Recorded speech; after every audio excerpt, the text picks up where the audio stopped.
Video ini adalah bagian cerita dari perjalanan si Amubah dalam mencari wujudnya untuk kembali ke konsep bisnis kuliner restoran yang cemerlang dan memiliki kekuatan bersaing. Awal kisah si Amubah dimulai dari video ini. Sebaiknya nanti Anda tonton juga supaya tahu awal muasal mengapa resto Anda berubah jadi ilustrasi seperti itu. Karena sekarang kita sudah masuk pada tahap pencarian ke arah konsistensi kualitas, melanjutkan pencarian dua arah kompas yang sudah dibahas dalam video sebelumnya. Dengan menonton serial video ini, Anda dapat menyelaraskan kembali arah bisnis yang mungkin tanpa disadari sudah bergeser dari blueprint bisnis Anda.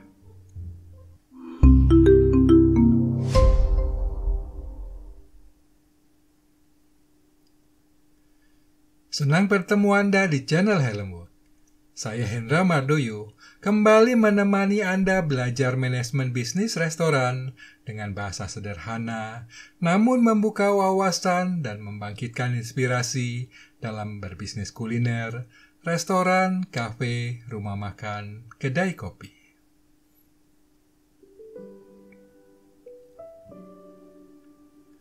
Apakah bisnis Anda sudah melalui tahap pubertas? Ingat saat Anda atau mungkin anak Anda melalui masa pubertas atau akil balik? Terjadi perubahan fisik tubuh seiring perkembangan anak menjadi dewasa, secara hormonal, seksual, juga psikologis. Timbulnya jerawat salah satu permasalahan. Apabila terjadi pada salah satu anggota BTS, bisa jadi trauma. Permasalahan jerawat juga terjadi di rumah tangga Anda, bukan? Ingat bagaimana hebohnya saat anak lanang mulai berjerawat. Bahkan lebih heboh lagi saat anak wedok menstruasi. Proses pubertas terjadi pula dalam perkembangan bisnis. Apakah Anda sudah melalui tahap pubertas bisnis? Kehebohan apa yang terjadi saat bisnis Anda melalui tahap itu? Krisis yang sering terjadi adalah permasalahan konsistensi kualitas. Saya dan istri sering kesal bila memesan GoFood atau GrabFood mendapatkan makanan tidak sesuai bayangan harapan. Kami suka bilang, "Nggak cihuy, not recommended." Paling mengesalkan saat pesanan makanan kami tidak seenak biasanya. Kami pernah mencoba memesan ketoprak viral yang katanya enak banget. Walau ongkos kirim sampai Rp30.000, kami bela-belain. Maklum, memang agak jauh juga sih. Waktu awal kami bilang enak. Bumbu kacangnya sedap wangi. Legitnya pas. Karena itu, kalau kepengen, kami memesan lagi walau ongkosnya mahal. Ya sudahlah, tidak apa. Belakangan, bumbu kacang ketoprak jadi berantakan. Kadang terlalu kental, kadang kebanyakan kecap, kadang kacangnya bau apek. Sejak itu, kami tidak pernah membeli lagi. Itulah kenyataan si abang ketoprak gagal melalui tahap pubertas bisnisnya. Waktu memulai jualan, si abang masih sempat menangani pesanan dan meracik ketopraknya. Seiring viral makin ramai, si abang tidak mampu mengatasi lonjakan pesanan. Akhirnya kualitas ketoprak tidak terkendali dan berakibat fatal. Si abang kehilangan pelanggan. Perlahan bisnis itu meredup, bahkan mungkin ambruk bila semakin banyak orang kecewa dan tidak percaya lagi. Apakah kehebohan seperti itu pernah Anda alami? Mari kita cermati jerawat di masa pubertas bisnis Anda. Perkembangan bisnis mesti seimbang dengan perubahan operasional dan organisasi yang perlu Anda persiapkan dan lakukan sebagai langkah antisipasi. Seperti Anda tidak bisa menggunakan celana pendek masa kecil, Anda tidak bisa menggunakan mekanisme, sistem, dan pola pikir bisnis kecil apabila ingin menjadi pengusaha kuliner restoran skala industri. Dalam video ini, saya membatasi pembahasan fokus pada konsistensi kualitas, sedangkan hal besar lain yang terkait akan saya bahas di video berikutnya. Jadi pastikan Anda sudah menekan tombol subscribe dan mengaktifkan lonceng notification agar tidak ketinggalan upload video Harlem Work membahas banyak hal menarik lainnya. Banyak pengusaha kuliner restoran mengabaikan konsistensi kualitas. Layaknya Anda melihat foto ini sebagai pemandangan gunung es yang indah. Apa yang terlihat tadi hanyalah pertanda permasalahan operasional dan organisasi sesungguhnya lebih besar dari yang Anda bayangkan. Ingat cerita film Titanic? Kapal sebaik Titanic karam menabrak karang es seperti itu. Demikian pula bisnis Anda bisa karam bila mengabaikan simptom konsistensi kualitas. Saya ingin mengajak Anda menyelam memeriksa akar permasalahan konsistensi kualitas agar terhindar dari benturan karang penghalang kelangsungan bisnis Anda. Saya akan membahas 4 aspek ini dalam praktik keseharian.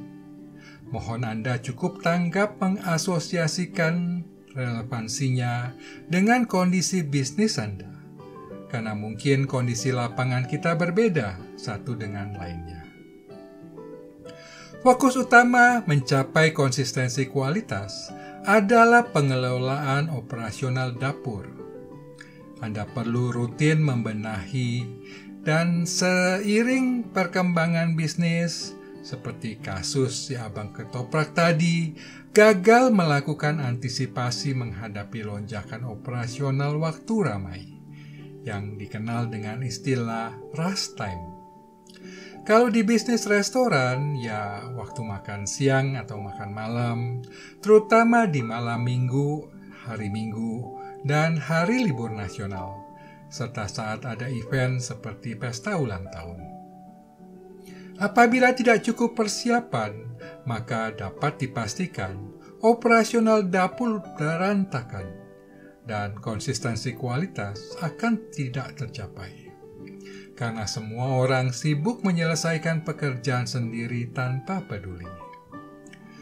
Kunci keberhasilan menghadapi rush time adalah sistem kerja dan koordinasi orang. Katakan Anda yang berjualan ketoprak.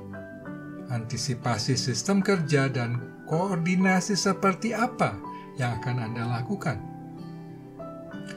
Kalau Anda mesti mengulek bumbu kacang di piring langsung untuk setiap pesanan, tentu tidak akan keburu saat rush time, bukan? Kalau Anda paksakan, pasti mengabaikan konsistensi kualitas. Mungkin Anda akan menambah orang yang mengulek. Apabila demikian, maka perlu koordinasi di antara mereka, siapa mengulek ketoprak pedas manis dan siapa mengerjakan yang pedas sedang tanpa toge, agar tidak terjadi komplain pesanan beda customer keliru bungkusnya. Atau mungkin Anda mengubah sistem kerja dalam mengulek bumbu kacang menjadi sekaligus. Maka jualan Anda akan berubah menjadi ketoprak siramkah atau bagaimana? Antisipasi seperti itu yang Anda mesti pelajari dan benahi. Video ini menjelaskan lebih lanjut hal tersebut, karena di samping mempertahankan konsistensi kualitas, Anda juga mesti mencegah bahan baku terbuang sia-sia. Fokus berikutnya dalam menghasilkan konsistensi kualitas adalah meningkatkan kinerja karyawan dengan memberikan pelatihan keterampilan serta pengetahuan faktor apa saja yang mempengaruhi kualitas produk. Banyak karyawan tidak menyadari bekerja cara pintas yang mereka suka lakukan berdampak buruk terhadap kualitas.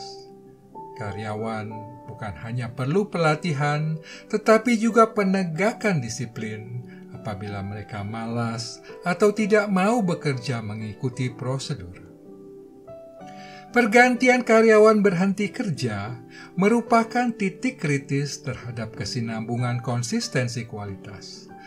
Apalagi karyawan pengganti tidak mengikuti tahap pembentukan budaya perusahaan. Video ini menjelaskan cara membangun SDM dan mengembangkan karyawan cemerlang. Karena masa depan bisnis Anda bergantung pada kinerja karyawan. Pemilihan, pembelian, dan perawatan mesin serta peralatan dapur sangat penting. Anda harus memperhatikan hal tersebut bila ingin mencapai konsistensi kualitas. Saya tidak menuntut Anda memiliki dapur sebagus itu, tetapi seringkali pengusaha kuliner restoran membeli mesin dan peralatan dapur hanya mengejar harga murah tanpa mempertimbangkan kualitas konsistensi yang dihasilkan. Perawatan mesin tidak kalah penting. Anda perlu mencadangkan anggaran keuangan untuk biaya perawatan perbaikan. Bagaimana Anda mau mendapatkan konsistensi dari mesin yang sekarat? Lakukan kalibrasi peralatan secara berkala agar menghasilkan performa prima. Seperti mobil Anda juga memerlukan tune-up, bukan? Anda perlu kreatif dan inovatif menciptakan alat bantu yang sesuai kondisi lapangan bisnis Anda. Walau sekedar penggaris seperti ini, dampaknya luar biasa terhadap konsistensi kualitas dalam pembagian porsi. Anda tidak bisa mengandalkan perasaan karyawan sebagai ukuran. Saat hati mereka sedang galau, maka perasaan dan fokus akan kacau, apalagi berkaitan dengan cita rasa. Anda tidak bisa menggunakan lidah karyawan untuk memutuskan kualitas, walau mereka sudah bekerja tahunan sebagai juru masak sekalipun. Seorang cook atau barista profesional seharusnya tidak merokok. Layaknya seorang penyanyi menghindari makan gorengan. Kenyataannya, karyawan Anda setiap jam istirahat kumpul merokok. Bagaimana Anda menjamin konsistensi cita rasa dari lidah yang tercemar nikotin dan tar? Fokus paling penting dan tidak boleh luput dari perhatian Anda adalah performa prima produk menu itu sendiri. Saya biasa menggunakan tolok ukur yang saya sebut sebagai AT&T, Appearance, Taste, and Temperature. 3 performa yang mesti terpenuhi konsistennya, yaitu penampilan prima saat mata memandang, cita rasa prima saat lidah mengecap, temperatur prima saat jari atau bibir menyentuh. Penampilan prima meliputi ukuran porsi, penataan penyajian, kombinasi rasa, kombinasi warna, bentuk dan ukuran potongan, kreasi dekorasi garnish, desain piring, dan seterusnya. Potongan berbeda membawa kesan berbeda, bahkan bisa jadi hidangan berbeda. Karyawan tidak bisa sesuka hati mengerjakan dengan caranya sendiri.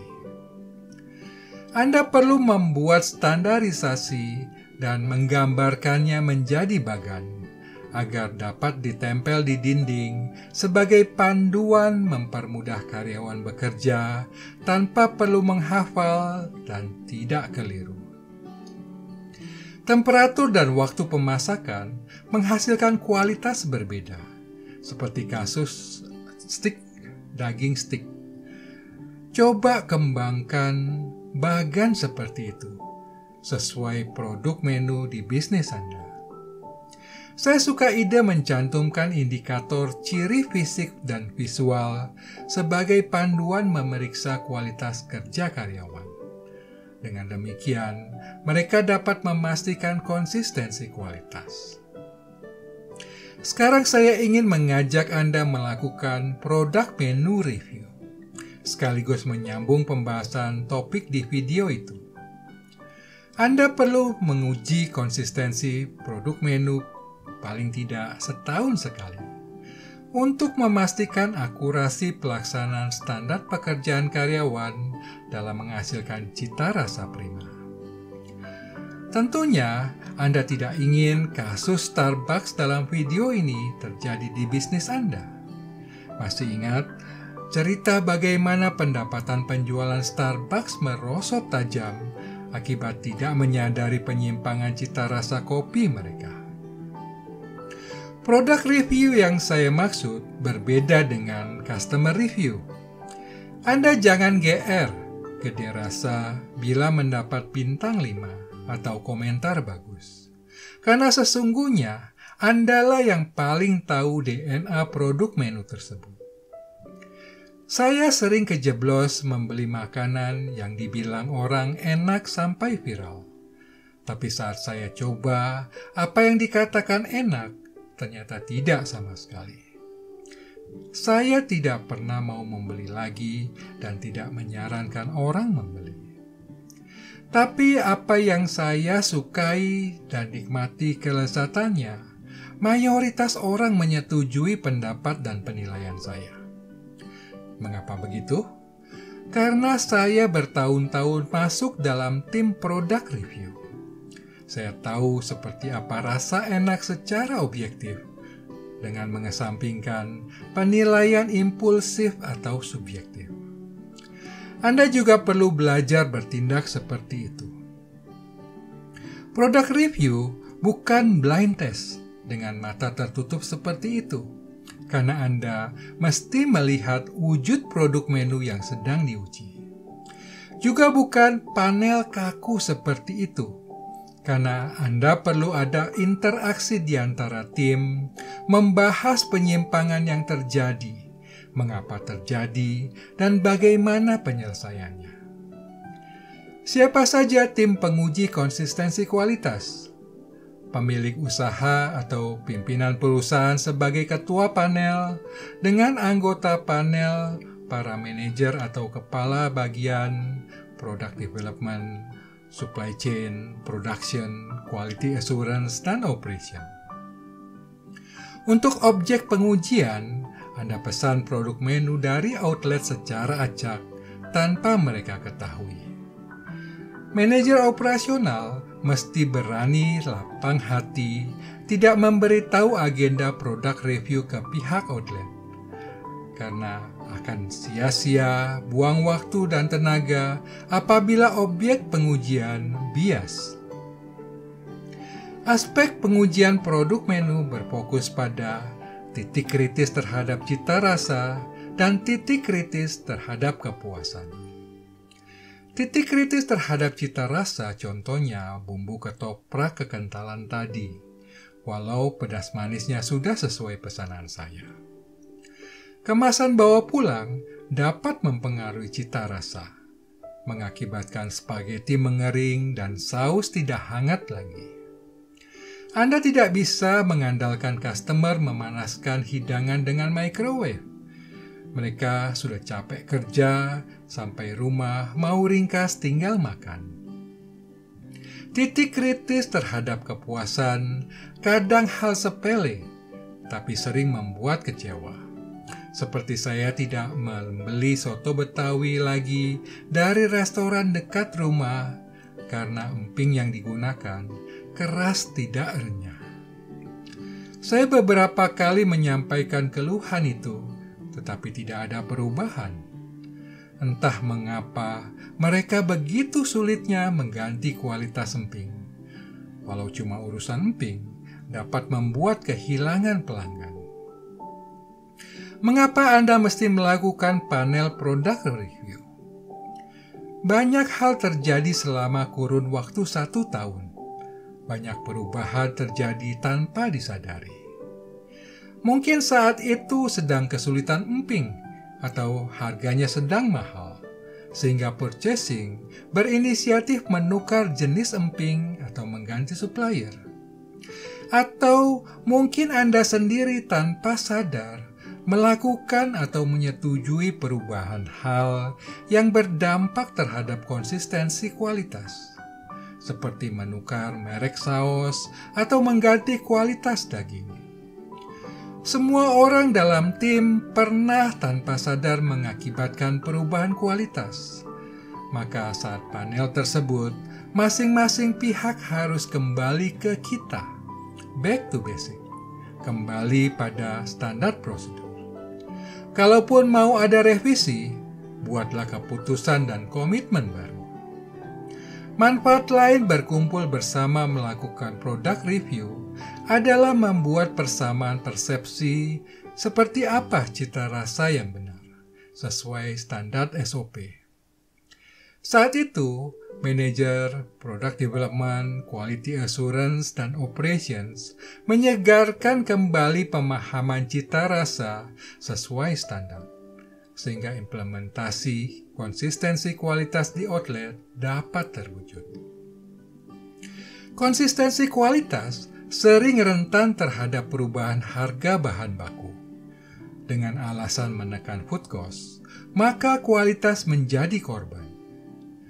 Mengambil jalan pintas menukar atau mengganti kualitas bahan baku, atau sebaliknya menaikkan harga jual, kadang bukan keputusan tepat untuk menyelamatkan kelangsungan bisnis. Justru kenyataannya malah menenggelamkan bisnis Anda. Di video ini, saya menjelaskan ada yang disebut harga premium dan ada yang disebut produk premium. Konsistensi kualitas rendah membuat Anda terjebak dalam harga premium. Tetapi, bila konsistensi kualitas Anda prima, maka produk itu akan naik kelas menjadi produk premium, sehingga Anda boleh memasang bandrol harga lebih mahal karena customer memahami kualitas dan cita rasa Anda memang tidak bohong. Saya ingat bulan Desember lalu adalah pertama kali saya masuk mall lagi setelah lebih dari 1 tahun tidak pernah makan di restoran mall karena pertimbangan pandemi COVID-19. Saya makan di restoran keluarga hidangan Chinese halal yang terkenal dengan bubur 3 rasa. Anda pasti kenal merek itu. Seperti biasa, saya memesan menu ayam kung pao dan sapo tahu seafood. Ternyata, saat saya menerima hidangan, kurang memuaskan. Menurut saya, ukuran diameter tahu sutranya lebih kecil, apalagi setelah dibelah 4. Saya ingat banget bagaimana waktu dulu mereka menyajikan irisan tahu itu utuh. Demikian juga potongan ayam kung pao lebih kecil, sehingga jadi kering dan keras dalam proses pemasakan. Walau saus rasanya masih tetap enak seperti yang saya sukai. Saya pikir mungkin itu kesan perasaan saya saja. Sudah lama tidak makan di restoran itu. Minggu berikutnya, saya makan di restoran kompetitor merek tersebut. Saya memesan menu yang sama, ayam kung pao dan sapo tahu seafood. Ternyata, apa yang saya dapatkan jauh berbeda, lebih memuaskan. Walau jenis tahunya agak berbeda, tetapi irisannya utuh, tidak terbelah. Demikian juga dengan potongan ayamnya lebih besar dan tidak keras kering. Bandingkan saja bagaimana penampilan dan performa produk kedua restoran itu. Saya belum tahu lagi kunjungan berikutnya akan makan di restoran yang mana. Apakah saya bertahan dengan cita rasa yang puluhan tahun saya nikmati, atau beralih ke kompetitor walau saya harus belajar menyukai rasa saus berbeda? Karena sesungguhnya saus itu juga enak kok. Kalau boleh minta saran Anda, mana yang saya harus pilih? Silakan tuliskan pendapat Anda di kolom komen di bawah. Sampai di sini, dapatkah Anda memahami mengapa dan bagaimana mempertahankan konsistensi kualitas produk menu, dan bagaimana dampak konsistensi kualitas terhadap kelangsungan bisnis Anda? Demikian pembelajaran kali ini saya tuntaskan. Semoga dapat menjadi inspirasi untuk mendewasakan bisnis Anda. Jangan lupa berikan jempol like Anda dan share channel Helm Work kepada teman dan keluarga. Sampai bertemu di video mendatang. Kami juga memiliki video menarik lain seperti yang ini. Silakan tonton video Helm Work untuk menambah wawasan dan membangkitkan inspirasi Anda dalam mengelola bisnis restoran dan kafe.